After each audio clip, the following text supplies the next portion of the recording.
Hello à toutes et à tous. Alors, tu le sais, mon objectif, c'est de faire d'Upvisory une entreprise modèle et responsable sur les sujets environnementaux et sociétaux. Créer une entreprise à impact positif, c'est mon combat des prochains mois et des prochaines années. Dans ce cadre-là, je vais essayer de documenter un maximum de choses et de te partager tout ça pour, je l'espère, t'inspirer. Mais en échange, j'attends aussi tes idées et tes réactions pour qu'on puisse également s'améliorer. Faudra pas que tu hésites à commenter mes publications et même à me dire si je suis à côté de la plaque. Alors dans cette vidéo, on va parler de la thématique suivante. Comment engager ses collaboratrices et collaborateurs sur les sujets RSE au sein de sa boîte. Parce que la RSE, c'est vraiment l'affaire de tout le monde et pas seulement des dirigeants. Alors j'ai pas la prétention d'avoir trouvé la meilleure solution car on est encore au début de notre aventure, mais je vais te présenter ce qu'on fait chez Upvisory et j'espère pouvoir peut-être t'inspirer à travers un retour d'expérience concret. La première chose à savoir, c'est que chez Upvisory, tout le monde peut s'engager. Du stagiaire au CEO, tout le monde a sa place, c'est la politique de la porte ouverte. Et d'ailleurs, ça porte ses fruits parce que près de 20% des Upvisors sont aujourd'hui engagés dans des actions RSE. On appelle ce collectif chez nous le collectif Up for Good. Donc concrètement, comment ça se passe ? En début d'année, on identifie collectivement les actions sur lesquelles on souhaite s'investir. Tout le monde peut proposer ses sujets. Il n'y a pas de filtre et pas de jugement. On se retrouve ensuite pour prioriser nos sujets. On les priorise selon deux axes. Alors, tout d'abord, la complexité de mise en place. Par exemple, si ça demande un budget important ou bien une transformation RH conséquente. Le deuxième axe, c'est la valeur estimée. Là, c'est simple, plus il y a de votes pour une action, plus on considère qu'on va créer de la valeur. Une fois les sujets priorisés, les advisors se répartissent en groupes de 2 à 4 personnes et forment des task force en interne pour bosser ensemble sur leur sujet de prédilection.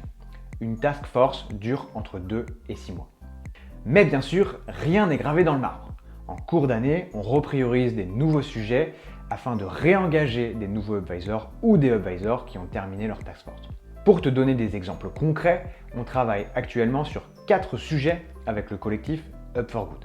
On a une task force qui travaille sur le mécénat de compétences. En gros, on offre un mentorat à des product managers de start-up et associations à impact positif. Une autre task force travaille sur le sujet de la diversité et de l'inclusion.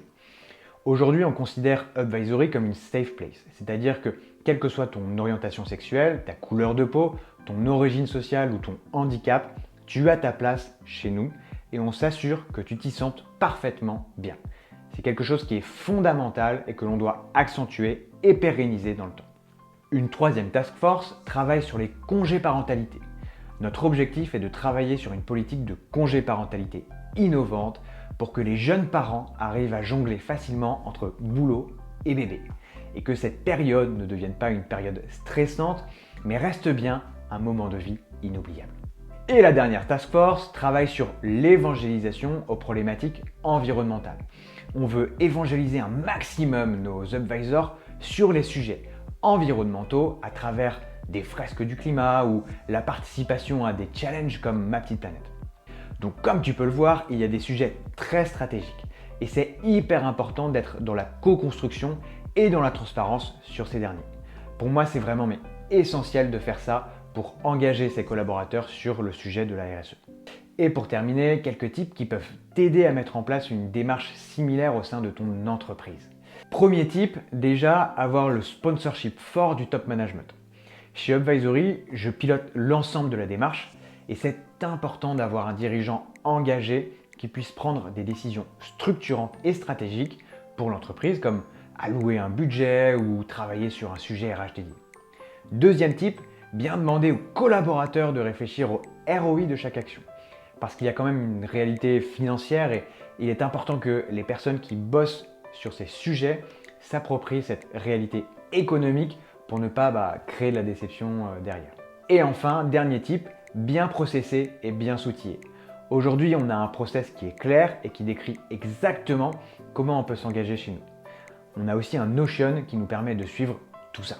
Voilà, j'espère que ça t'a intéressé, que ça te donnera peut-être quelques idées. Donc n'hésite pas à commenter ou à m'envoyer des messages si tu as la moindre question. Un grand merci pour ton écoute, à très vite.